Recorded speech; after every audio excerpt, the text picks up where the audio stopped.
Hello students, welcome back to my YouTube channel DS Group of Education. তোমাদের সবাইকে আমার YouTube চ্যানেলে স্বাগত জানাই। আশা করি গত সপ্তাহে আপলোডেড ক্লাস 12 সেমিস্টার 3 এর সিলেবাস ডিসকাশন তোমরা সবাই দেখে নিয়েছো। যদি সিলেবাস ডিসকাশন দেখে থাকো তাহলে তোমরা দেখবে যে একদম প্রথম ইউনিট যেটা রয়েছে সেই ইউনিটের চ্যাপ্টার 1 রয়েছে পুষ্টিতে জৈব রাসায়নিক এবং জৈব পদার্থিক দিক। আমরা সেখান থেকেই একটা সেকশন আজকে আলোচনা করব। চলো শুরু করা যাক আজকের ক্লাস। আজকের ক্লাসের যে প্রথম বিষয়টা রয়েছে সেই বিষয়টার নাম হচ্ছে উৎসেচক, যেটাকে আমরা ইংলিশে বলে থাকি এনজাইম। এই এনজাইম কি? এই এনজাইম হচ্ছে সজীব কোষে উৎপন্ন প্রোটিনধর্মী, অর্থাৎ এর যে প্রকৃতি বা এর যে নেচার, সেই নেচারটা কেমন? সেই নেচারটা হচ্ছে প্রোটিনধর্মী জৈব অনুঘটক, যাকে আমরা কি বলে থাকি? Bio catalyst. আমরা অনুঘটকের জানি কি কাজ? সেই কাজটাই জৈবভাবে করে, তার মানে শরীরের অভ্যন্তরীণে করে। জৈব রাসায়নিক তার মানে কি? বায়োকেমিক্যাল। বিক্রিয়ার হারকে নিয়ন্ত্রণ করে, তার মানে বাড়াতেও পারে কমাতেও পারে, কিন্তু বিক্রিয়ার শেষে নিজে অপরিবর্তিত থাকে, অর্থাৎ নিজের কোনো রকম পরিবর্তন হয় না। তাহলে উৎসেচকের ক্ষেত্রে আমরা কি কি বিষয় পেলাম? উৎসেচক প্রোটিনধর্মী হবে, অর্থাৎ উৎসেচকের যে প্রকৃতি বা যে নেচার সেটা হবে প্রোটিনেশিয়াস। আর কি হবে? উৎসেচক জৈব রাসায়নিক বিক্রিয়ার হারকে নিয়ন্ত্রণ করে, কিন্তু বিক্রিয়ার শেষ পর্যায়ে আমরা দেখতে পাই যে তার নিজের কিন্তু কোনো রকম পরিবর্তন হয় না, সে অপরিবর্তিত থাকে। তাহলে ধরো এটা হচ্ছে একটা এনজাইম, আমরা দেখতে পাচ্ছি। অ্যাক্টিভ সাইট ইত্যাদি আমরা পরবর্তী ক্ষেত্রে জানবো যে কি অ্যাক্টিভ সাইট। ধরে নাও এটা একটা এনজাইম, এটা একটা সাবস্ট্রেট। এই এনজাইমের জন্য এই সাবস্ট্রেটটাই কিন্তু যুক্ত হবে, অন্য কোনো সাবস্ট্রেট যুক্ত হবে না। ঠিক যেরকম আমরা তালা চাবি দেখে থাকি যে প্রত্যেকটা তালার একটা নির্দিষ্ট চাবি থাকে, ঠিক সেই রকম প্রত্যেক এনজাইমের, প্রত্যেক উৎসেচকের একটা নির্দিষ্ট সাবস্ট্রেট থাকে।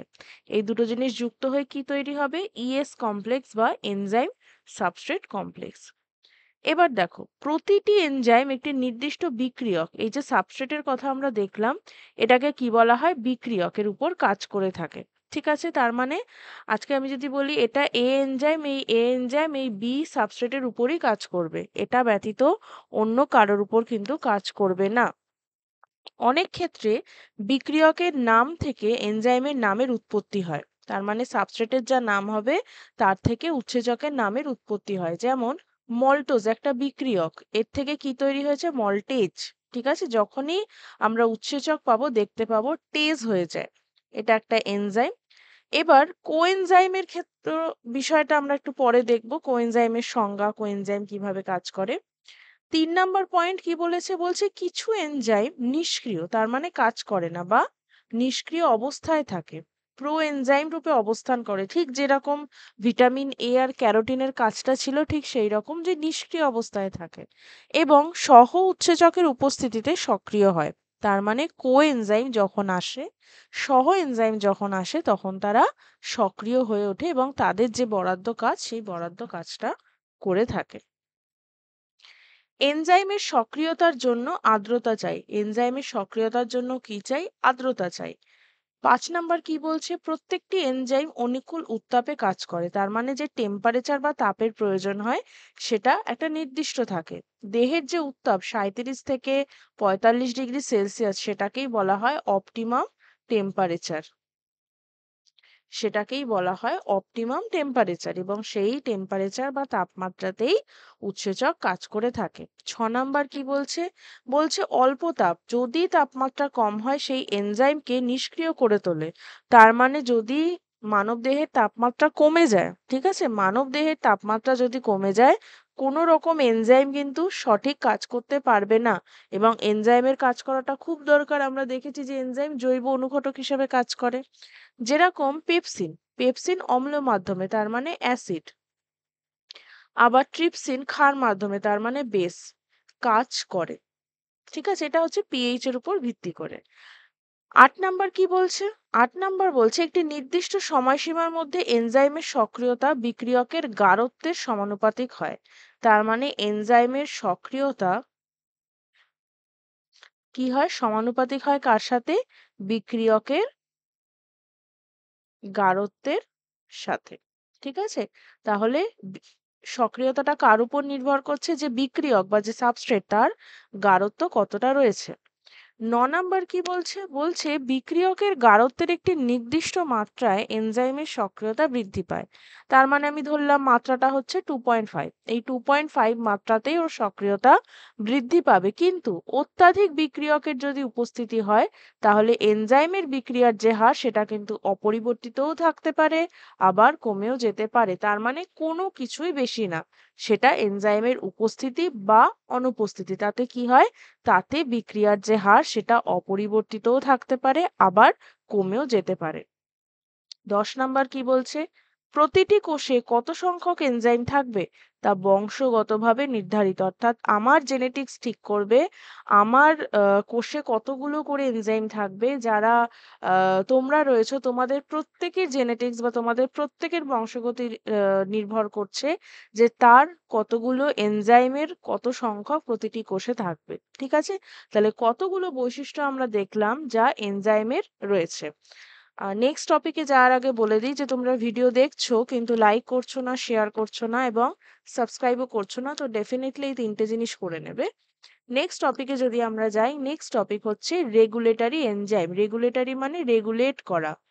রেগুলেটরি কথাটা আমরা যদি দেখি, রেগুলেট করা। ফ্যানের রেগুলেটর হয় না?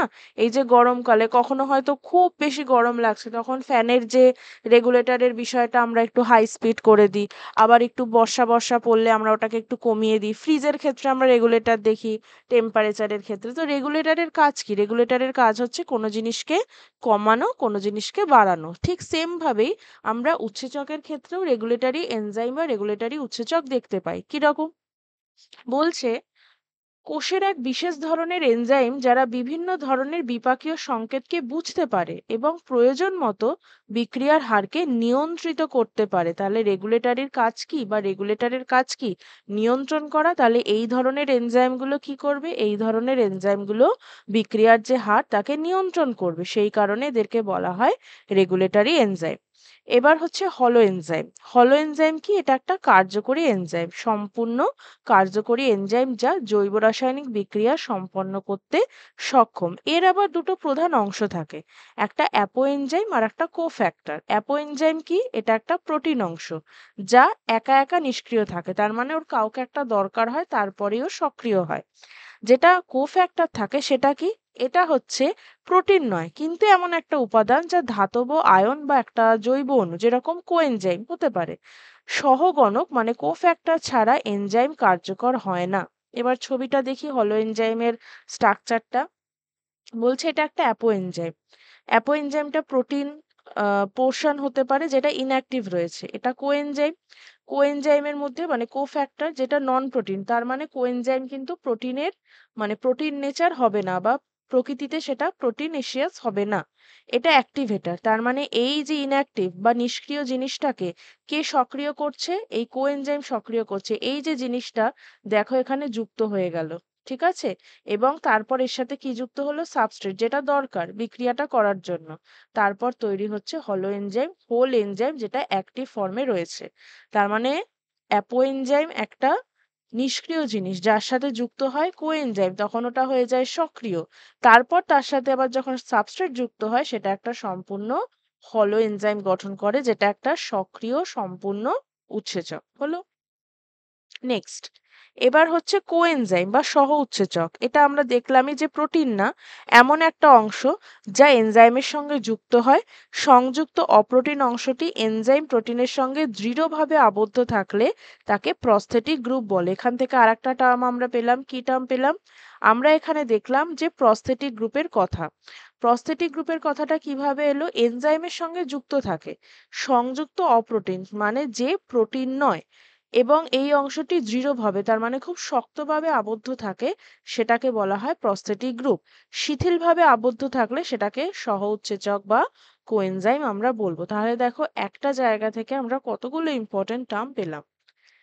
এবার এখানে বলছে কোএনজাইম বাইন্ডিং ডোমেন কিভাবে, যেটা দেখালাম যে একটা ইনঅ্যাক্টিভ এনজাইম কখন অ্যাক্টিভ হবে, একটা ধরো ভিটামিন যুক্ত হলো, সেটা আমার হয়ে যাবে অ্যাক্টিভ এনজাইম। তার মানে সবসময় কিন্তু সেটা নিষ্ক্রিয় থাকছে, যখন তার সাথে কোনো সক্রিয় অ্যাক্টিভেটর বা কোফ্যাক্টর যুক্ত হবে, সহগণক যুক্ত হবে, তখনই কিন্তু সেটা আমরা দেখব যে সক্রিয় সম্পূর্ণ উৎসেচকে পরিণত হয়।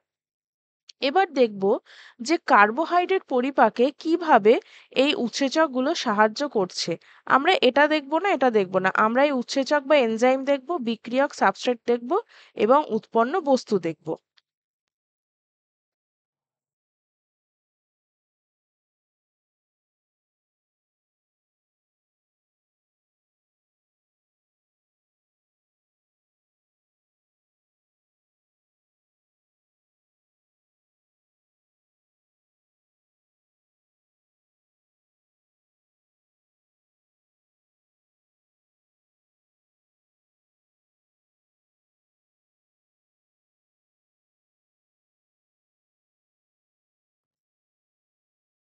তাহলে আমরা যদি দেখি যে কার্বোহাইড্রেটের ক্ষেত্রে উৎসেচক বা এনজাইম রয়েছে, উৎসেচক বা এনজাইমের থেকে আমরা দেখব যে এবার বিক্রিয়ক। তাহলে কার্বোহাইড্রেট পরিপাক হচ্ছে, কার্বোহাইড্রেট পরিপাকের ক্ষেত্রে উৎসেচক বা এনজাইম যেটা রয়েছে সেটা কি, সেটা হচ্ছে টায়ালিন। টায়ালিন বা যেটাকে বলা হয় স্যালিভারি অ্যামাইলেস। মল্টেজ রয়েছে, লাইসোজাইম রয়েছে। এই যে টায়ালিন বা স্যালিভারি অ্যামাইলেজ, এটা কি করছে, সিদ্ধ শ্বেতসার, এখানে বিক্রিয়ককে সাবস্ট্রেটকে সিদ্ধ শ্বেতসার। তারপর মল্টেজের ক্ষেত্রে মল্টোজ এবং লাইসোজাইম কি করছে, জীবাণু কোষপ্রাচীর এইগুলোকে ধ্বংস করতে সাহায্য করছে। উৎপন্ন বস্তুতে যদি আমরা দেখি এই টায়ালিন কি করছে বা এই মল্টেজ কি করছে, এটা বেসিক্যালি অণু গ্লুকোজ সংশ্লেষণে সাহায্য করছে। লাইসোজাইম আমরা পরবর্তী সময় যখন পরিপাক পড়ব দেখব যে এটি একটি জীবাণু ধ্বংসকারী উৎসেচক হিসাবে কাজ করে। এবার হচ্ছে অক্সিনটিক কোষ, যেটা HCl ক্ষরণ করে। সুক্রোজ যেটা রয়েছে কি তৈরি হচ্ছে, ভেঙে গ্লুকোজ যুক্ত ফ্রুক্টোজ, এক অণু গ্লুকোজ এক অণু ফ্রুক্টোজ। এবার হচ্ছে প্যানক্রিয়াটিক অ্যামাইলেজ, আইসোমল্টেজ এবং মল্টেজ, সিদ্ধ অসিদ্ধ শ্বেতসার ডেক্সট্রিন, মল্টোজ সেখান থেকে কি তৈরি হচ্ছে, ডেক্সট্রিন মল্টোজ, গ্লুকোজ যুক্ত গ্লুকোজ। সেটা কার থেকে তৈরি হচ্ছে, যেটা ভাঙছে তার থেকে উৎপন্ন বস্তু আমাদেরকে দেখতে হবে। সেম ভাবে এখানে আরো কিছু রয়েছে, এটা ক্ষুদ্রান্তের ক্ষেত্রে, এবং সেখান থেকে দেখো ল্যাকটোজ ভেঙে তৈরি হচ্ছে আমাদের গ্লুকোজ, গ্যালাক্টোজ, মল্টেজের জন্য তৈরি হচ্ছে গ্লুকোজ এবং গ্লুকোজ। এটা কার প্রভাবে তৈরি হচ্ছে, এরা হচ্ছে বিক্রিয়ক, যে বিক্রিয়কগুলো যুক্ত হচ্ছে এনজাইমের সাথে এবং সেখান থেকে তারা পরিপাকে এই উৎপন্ন বস্তুগুলো কিন্তু তৈরি করছে। নেক্সট এবার আমরা যাব প্রোটিনের ক্ষেত্রে আমরা যদি দেখি পাকস্থলীতে প্রোটিনকে, মানে পেপসিন যে উৎসেচক রয়েছে প্রোটিনকে কি করছে, ভেঙে দিচ্ছে, ভেঙে এই বস্তুগুলো তৈরি করছে। মিউসিনকে ভাঙছে, গ্লুকোসামিন পেপটন তৈরি করছে। জিলাটিনকে ভাঙছে, পেপটন তৈরি করছে। সেম ভাবে ক্ষুদ্রান্ততেও কিন্তু প্রোটিন পলিপেপটাইড পেপটন ভাঙছে এবং ক্ষুদ্রতর মানে একদম ছোট ছোট পেপটাইড তৈরি করছে। কাইমোট্রিপসিন কাইমোট্রিপসিন কি করছে, দুধের প্রোটিন এবং পলিপেপটাইড যেগুলো রয়েছে সেগুলোকে ক্যালসিয়াম ক্যাসিনেট আর ক্ষুদ্রতর পেপটাইডে পরিণত করছে। তারপর হচ্ছে কার্বক্সিপেপটাইডেস আর কোলাজিনেজ উৎসেচক কি করছে, অ্যামিনো অ্যাসিড আর ক্ষুদ্র পেপটাইড তৈরিতে সাহায্য করছে। এন্টারোকাইনেস, অ্যামিনোপেপটাইডেস, ডাইপেপটাইডেস যেগুলো রয়েছে তারাও কিন্তু যথাক্রমে trypsin, tripeptide amino acid, dipeptide amino acid, দুই অণু অ্যামিনো অ্যাসিড কিন্তু তৈরি করছে এই নির্দিষ্ট বিক্রিয়কের সাথে যুক্ত হয়ে। নেক্সট আমরা যদি দেখি ফ্যাটের পরিপাকে কি সাহায্য করছে, ফ্যাটকে কি করছে, এখানে খুব অল্প পরিমাণে লাইপেজ যে উৎসেচক রয়েছে সেটা অ্যাসিড মানে ফ্যাটি অ্যাসিড এবং গ্লিসারল তৈরি করছে। গ্যাস্ট্রিক লাইপেজ উৎসেচক কি করছে, পর্যায়ক্রমে fatty acid diglyceride, fatty acid monoglyceride, fatty acid glycerol তৈরি করছে এই বিক্রিয়কের সাহায্যে। ক্ষুদ্রান্তের ক্ষেত্রে আমরা দেখব না, কারণ এখানে সেরকম কোনো এনজাইম নেই। আমরা যদি দেখি যে pancreatic lipase, phospholipase, cholesterol esterase এরাও কিন্তু নির্দিষ্ট বিক্রিয়কের সাহায্যে ফ্যাটি অ্যাসিড ডাইগ্লিসারাইড মনোগ্লিসারাইড এবং ফ্যাটি অ্যাসিড ও গ্লিসারল, ফসফরিক অ্যাসিড, কোলেস্টেরল এবং ফ্যাটি অ্যাসিড তৈরি করছে। তার সাথে সাথে কিন্তু এখানে কোলিনও তৈরি হচ্ছে। ইন্টেস্টিনাল লাইপেজ যে উৎসেচক সেটা ট্রাইগ্লিসারাইডের সাহায্যে বিক্রিয়কের সাহায্যে যথাক্রমে ফ্যাটি অ্যাসিড তো তৈরি করছেই, তার সাথে ডাই, মোনো এবং গ্লিসারল মানে ডাইগ্লিসারাইড, মোনোগ্লিসারাইড এবং গ্লিসারল কিন্তু ফর্মেশন করছে। তাহলে যথাক্রমে এইভাবে প্রত্যেকটি উৎসেচক কিন্তু পরিপাক প্রক্রিয়ায় অর্থাৎ বিপাকে সাহায্য করছে এবং বিভিন্ন অণু উপাদানগুলো তৈরি করছে। So this is all for today. I hope আজকের ক্লাস তোমাদের ভালো লেগেছে। আমরা নতুন নতুন টপিক পড়বো, নতুন নতুন বিষয় জানবো, কিছু নতুন এক্সপ্লোরেশন করব প্রত্যেকটা টপিকের ওপর ভিত্তি করে। তাই অবশ্যই চ্যানেলের সাথে থেকো, চ্যানেলকে সাবস্ক্রাইব করতে ভুলো না, লাইক করো, ভিডিওকে শেয়ার করো, এবং কোনো পেড নোটস বা পেড ব্যাচ রিগার্ডিং যদি কোনো ডাউট থাকে তাহলে কিন্তু এই নাম্বারে হোয়াটসঅ্যাপ করতে পারো। নেক্সট ভিডিওর জন্য অবশ্যই চ্যানেলের সাথে থাকবে। নেক্সট স্যাটারডে আবার নেক্সট ভিডিও আসবে। Thank you for watching.